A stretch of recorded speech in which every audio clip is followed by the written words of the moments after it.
26 फरवरी का दिन पाकिस्तान को हमेशा याद रहता है और अब उसको ये दिन और याद रहेगा। दरअसल 26 फरवरी के दिन ही कानपुर में एमुनेशन फैक्ट्री का उद्घाटन किया गया, जिससे कि पाकिस्तान की जो सिट्टी पिट्टी है वो एक बार फिर से गुम हो गई है। वजह साफ है कि पाकिस्तान भारत की इस तरक्की को देख नहीं पा रहा है। 26 फरवरी का दिन इसलिए पाकिस्तान को याद रहता है क्योंकि इसी दिन भारत ने पुलवामा हमले के बाद पाकिस्तान के ऊपर एयर स्ट्राइक की थी और अब इसी तारीख पर भारत ने अपने यहाँ एक एमुनेशन फैक्ट्री खोली है और ये एमुनेशन फैक्ट्री भारत की न केवल रक्षा ज़रूरतों को पूरा करेगी बल्कि ये यहाँ से इन हथियारों का या इस एमुनेशन का एक्सपोर्ट भी किया जाएगा। दक्षिण एशिया की ये सबसे बड़ी डिफेंस फैक्ट्री होगी, जिसका उद्देश्य भारत में न केवल डिफेंस ज़रूरतों को पूरा करना है बल्कि वैश्विक मांग को भी पूरा करना है। 500 एकड़ में फैली ये जो फैसिलिटी है वो अडानी डिफेंस और एयरस्पेस के 3000 करोड़ के इन्वेस्टमेंट का हिस्सा है और ये दक्षिण एशिया की, जैसे कि मैंने कहा, कि एक बड़ी एमुनेशन फैक्ट्री होगी। इसका उद्घाटन जब 26 फरवरी को किया गया तो पाकिस्तान की तरफ से इसको लेकर तरह तरीके के सवाल उठने लगे और पाकिस्तान को अब ये लगने लगा है कि भारत ड्रोन्स को खरीदने की बजाय अब अपने देश में ही बना रहा है। भले ही इस फैक्ट्री से शुरुआत में जो हमारी एमुनेशंस है छोटे कैलिबर की वो तैयार होंगी, यानी कि सालाना यहाँ पे 15 करोड़ गोलियाँ तैयार की जानी है और अडानी ग्रुप के द्वारा तैयार की गई इस फैक्ट्री में जो एमुनेशन तैयार होगा वो सिर्फ 25% ज़रूरतों को भारत की पूरा कर रहा है। लेकिन समय के साथ इस प्रोडक्शन को बढ़ाया जाएगा और इसे एक बड़े लेवल पर ले जाया जाएगा। Bharat make in India initiative के तहत देश में ही हथियार बनाने को लेकर काम कर रहा है और इस पर लगातार इस तरीके के प्रयास किए गए हैं जिनका अब जो फल है वो सामने नजर आ रहा है।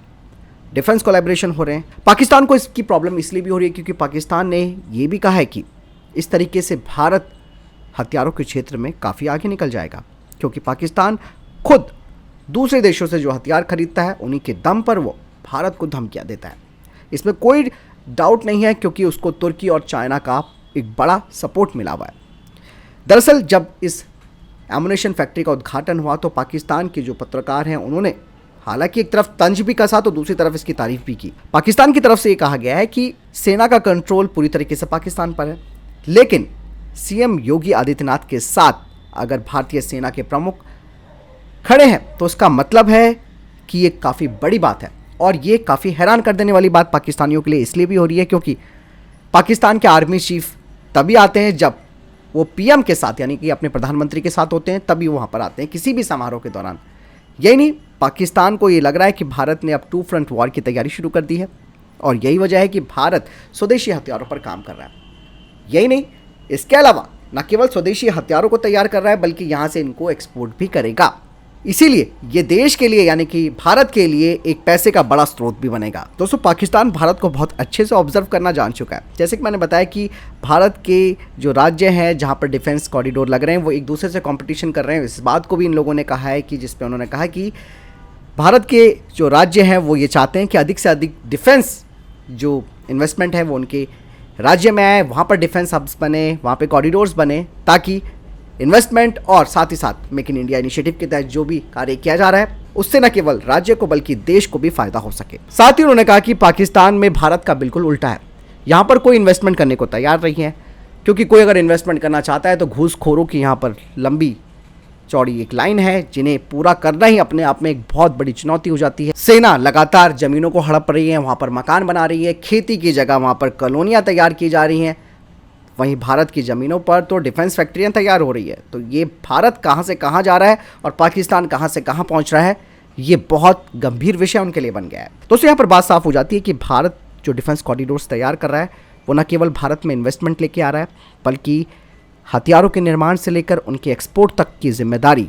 यहीं से होगी। इससे भारत को फ़ायदा होना तय है। आत्मनिर्भरता की दिशा में भी भारत आगे बढ़ेगा, डिफेंस एक्सपोर्ट के मामले में भारत आगे बढ़ेगा और दूसरी सबसे बड़ी बात यह कि हमारी जो अभी तक निर्भरता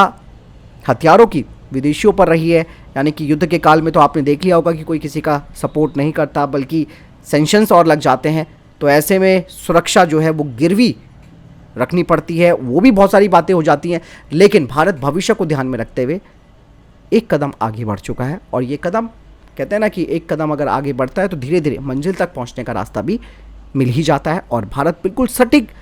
दिशा में आगे बढ़ रहा है। ये चुनौती ऑब्वियस सी बात है पाकिस्तान के लिए इसलिए भी है क्योंकि उनको टेंशन इस बात की है कि उनके देश की इकोनॉमी गड़बड़ा चुकी है, ना तो वहाँ पर कोई इन्वेस्टमेंट करने को तैयार है, ना ही कोई वहाँ पर किसी भी तरीके से इवन घूमने के लिए भी कोई आना नहीं चाहता। तो बात यहाँ पर बिल्कुल क्लियर हो जाती है कि भारत ने 26 फरवरी के दिन जिस एमुनेशन फैक्ट्री का उद्घाटन किया वो पाकिस्तान की दुखती राख पर एक हाथ रखने के बराबर है। तो यानी कि एक तीर से भारत ने दो शिकार यहाँ पर करने शुरू किए हैं। फिलहाल